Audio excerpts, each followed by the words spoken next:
Yes, it's your boy Abdul-Salaam, aka Brother Jabril. Exposure is the show, and that's happening this next Friday, March 22nd in Houston, Texas. Information is down below and on the side of these screens here, so you get a lot of information. Our guest today is DJ. Wait, do we do DJ or are we just doing Sour D? Man, I'm still 10 years later trying to figure that out. I mean, Sour D is originally it, but Yeah, of course I'm a disc jockey when it comes down to it. So, some flyers I haven't seen them put DJ Sour D, yeah. and I just kind of, just roll with it. But it is Sour D. Tell us a little bit about where you got your name from and where you're from. And I think you're a Houston native, right? Yes, I Yeah. am Houston native, born and raised, kind of bounced around, growing up, my mom, she was a funk soul head, and I just kind of took that from her and my dad, and over time just curated playlists alongside the new music that's been coming out, and people liked me to always have a playlist, so sitting with a friend one day, they gave me the name. They were like, "Look, you like candy, you like sour candy. Your name's Dion, and you like to smoke a little sour." So it all worked out with the name Sour D. It just came together, and kind of have multiple meanings that comes with it. Nice. What is an early memory for you? Is it being raised by somebody who, myself who listened to my dad listened to soul music and like old R&B, like kind of doo-wop style stuff. What's your early memory of music? What's the early song or album? Um, I would say, and you've lived in Houston for some time. I would say Station 102.1, Quiet Storm. Oh, okay, yeah. The Yeah, Quiet grown. Storm. Oh man, that voice. I mean, it's chilling. You on the way home, it's like 8 o'clock at night or 9 o'clock, whenever it will come on, that smooth love jazz. What was that brother's name, man? Man, I couldn't tell you. It was He a one of a was, kind voice. dude, he had the greatest voice. It was like really deep. Actually, what's funny is that he's one of my influences, and just in the way that I always wanted to present myself as a DJ, like a radio DJ. I always wanted to be a Yeah. radio DJ. So his voice was awesome, but obviously it was more appropriate for the late night ladies. I loved it, and I loved it like when a lady would call in, right? She would Oh call yeah. in, and he would like sound so smooth, just talking to the lady, and I'm like, man, I wish Oh, I was penny that dropper smooth. voice. Yeah, he had that panty dropper voice. So that was your early memory. Any songs in particular? Um, Man, there is no song really that really just sticks. It's really anything Earth, Wind, and Fire, Stevie Wonder, Jam Master Jay, just that whole era of late 80s, early 90s music that really got me going. And, once I got to a certain age, it just kind of became my own style of what I was listening to with, this new age of, it wasn't even called EDM yet. um, but just something soulful with a four to the floor. That really is anything um around that time, finally, just that whole 90s air kind of created me. That's dope. That's dope. I actually list Earth, Wind, and Fire as one of my top 10 all-time favorite bands. Oh Um, yeah, they're actually number one, but we'll put them in your 10. oh no, yeah, I would say they're easily in the top five for sure. But my breadth of knowledge of music, it goes back to almost 50 years now. So Yeah, yeah, yeah, you start compiling over time. Um, yeah. So I always love to ask this question of DJs. It just brings us especially guys that are like either just starting or young in this thing. I like to find out what your motivation is for DJing.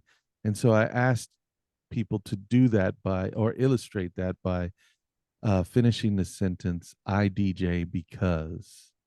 So, what about you, Dion? What would you say motivates you? Why do you DJ? I DJ because why?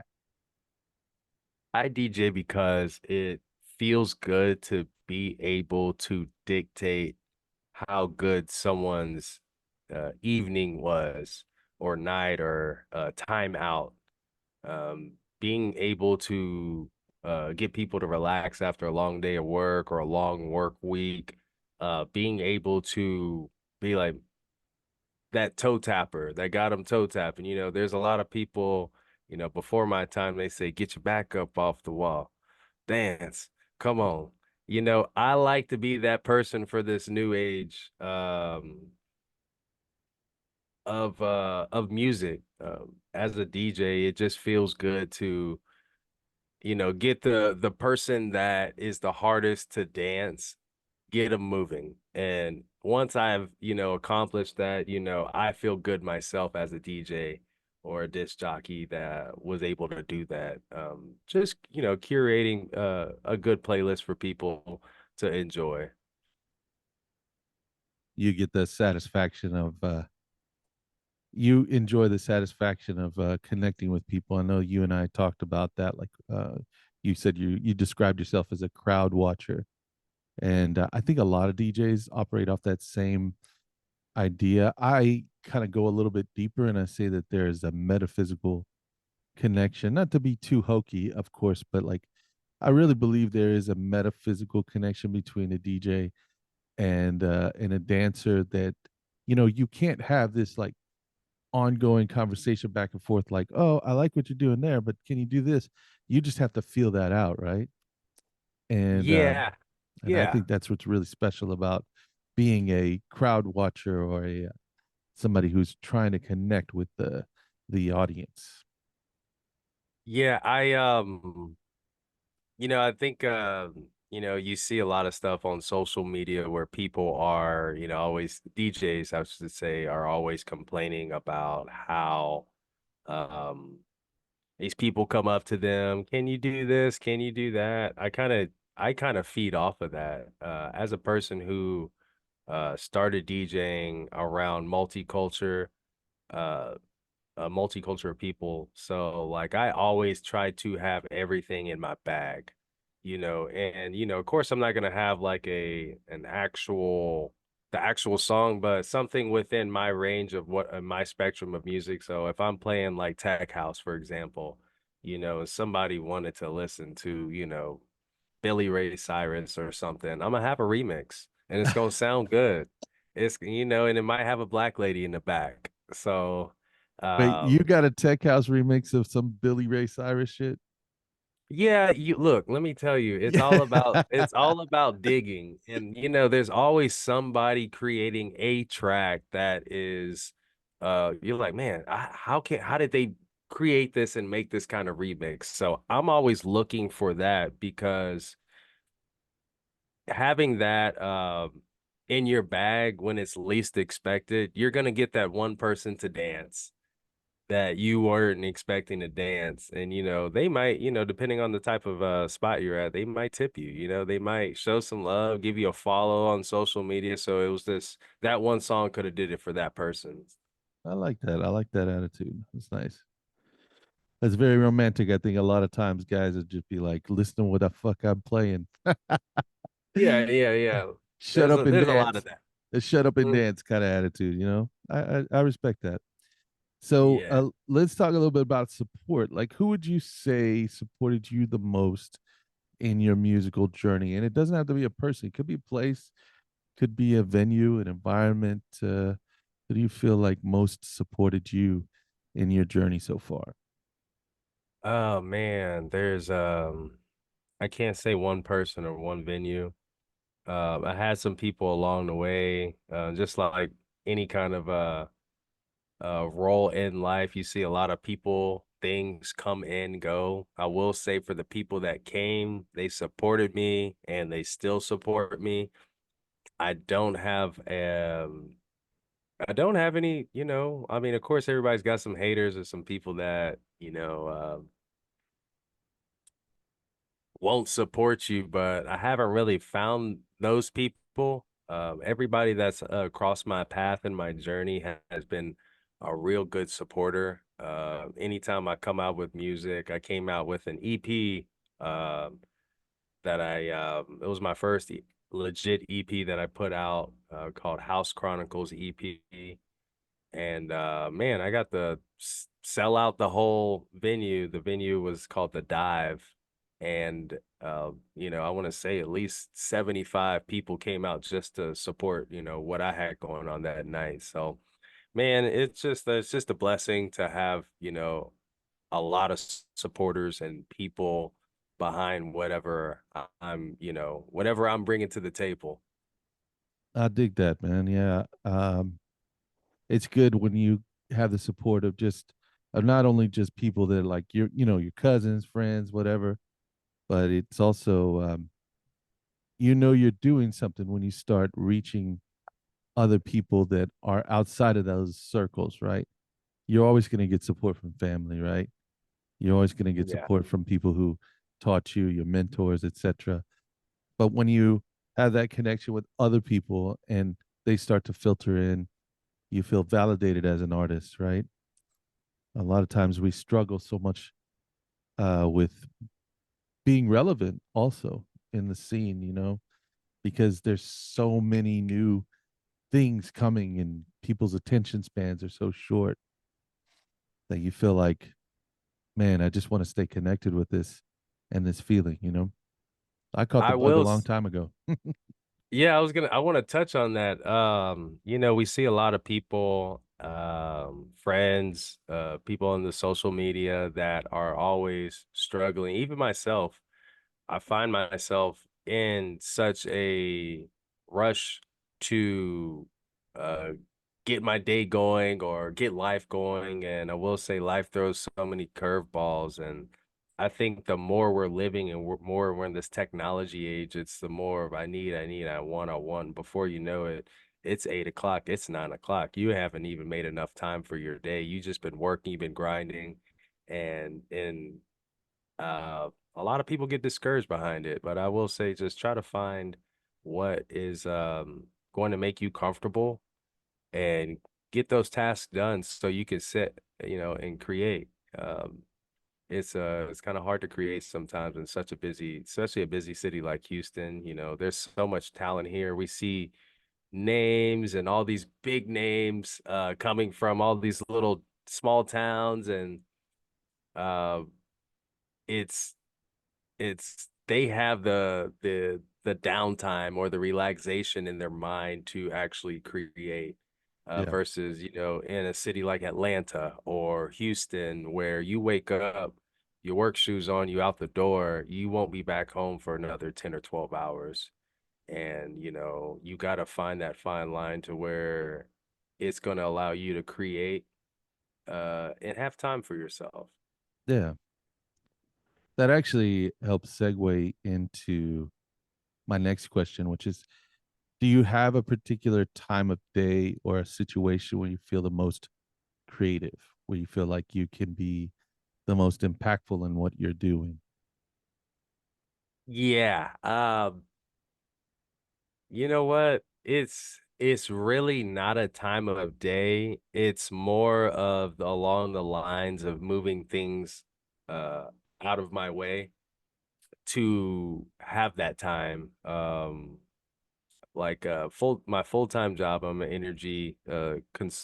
energy specialist for commercial businesses. So I help businesses deviate and find a good plan tailored to how they use their energy. And sometimes that takes up my day, but using my scheduler, my planner, and setting my schedule right will allow me to, okay, I can look forward to getting done working on my car, and then I have from 7 to 10 o'clock to where I can just relax and create. And if I get done with my car early, that's even more time. So whenever I'm creating or trying to get in a creative space, what I like to do is set myself up with some new playlist on my Spotify and SoundCloud. And throughout the day, I'll have those generating in the back. Um, and what I'll do is throughout the day while I'm at work or driving, um, I'll just try to find some kind of something out of those songs to where I can record it with my mouth. If I'm like, meow, meow, meow, meow, meow, meow, meow, meow, I'll create a bass line, Yeah, I you used to do know, that.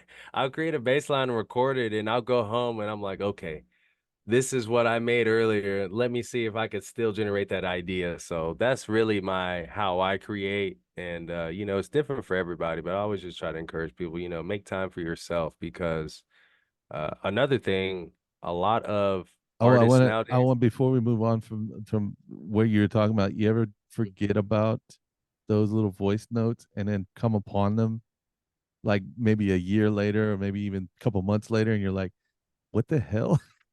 yes, What was yes. that? What was I singing into the damn microphone? And it's just like Yeah, yeah, yeah. And you don't know what you were trying to create, but yeah, yeah, no, yeah. You I've knew the come across that context. plenty. You knew the context, and it's probably gonna last for like a good month or so. But then I think I'd say probably once 3 months passes, you're like, what the hell? What was I? When did Was I I? record Was this? I smoking something? I think I was smoking something. Yeah, more than likely. Yeah. More than likely. I just wanted to touch base on making time for yourself. A lot of people just don't know how to do that, and I Yeah, think that is it's so that's important, man, to make time for yourself to like, like my actually, so I have a 9 to 5 job as well, and I prefer early in the morning, man. Eh, Before I get anything done, like after the workout, after whatever I did initially, then I kind of go off of that momentum.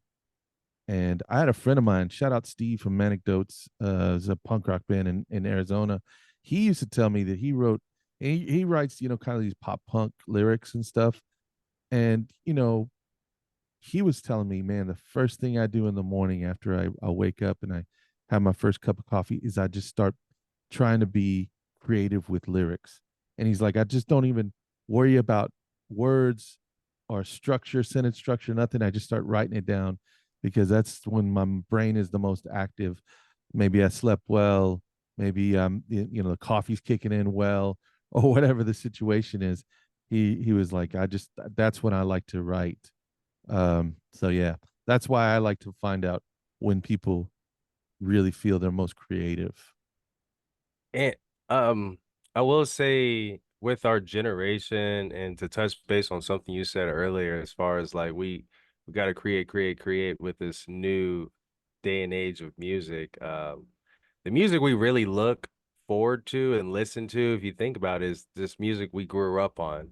And you want to know, I think what we don't realize is, they were making an album every 3 or 4 years, Whitney Houston every couple years, Earth, Wind, and Fire Oh every yeah. couple years.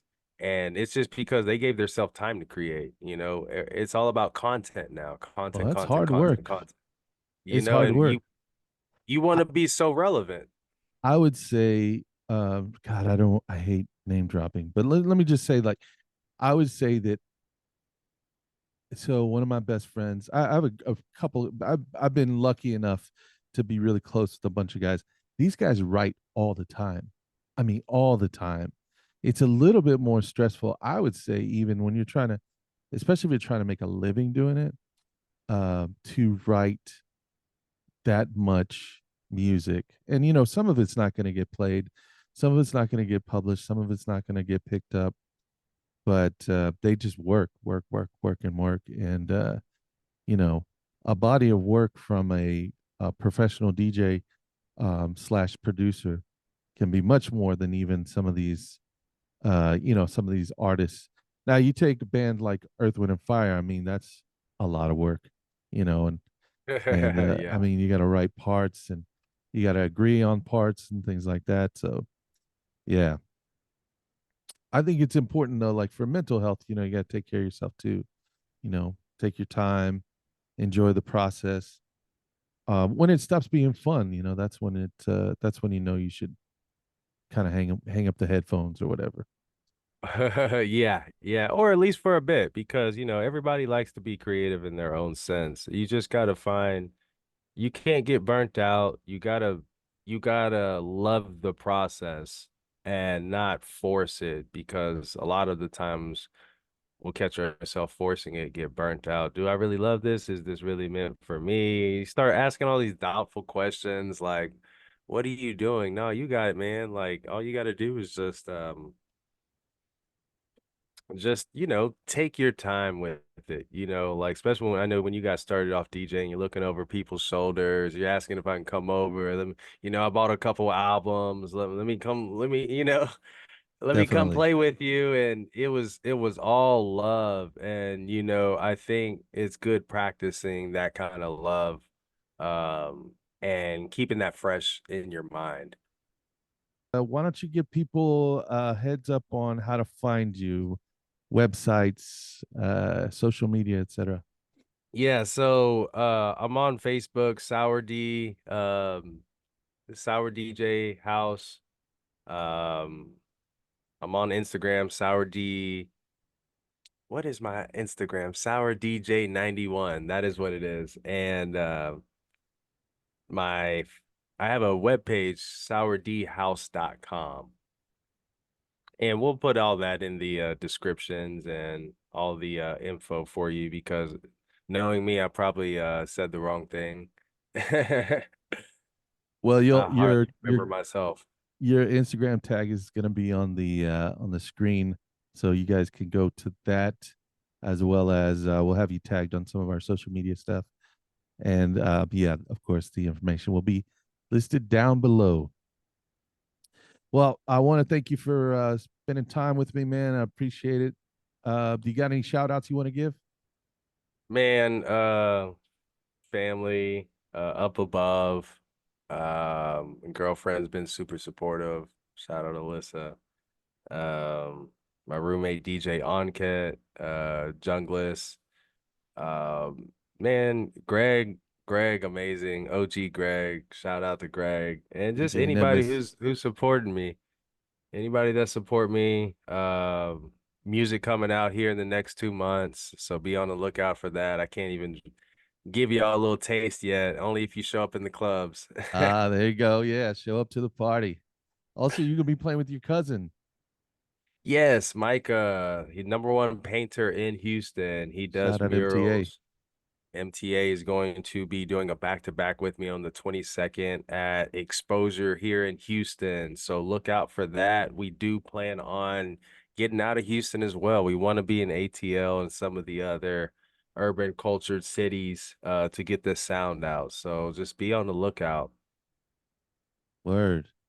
Well, thanks for your time, my man. We're gonna jump off. It's been a good interview. Thanks, man. Man, thank you again. I appreciate you. We'll talk to you here in the next 2 weeks. Bet. Peace. Peace.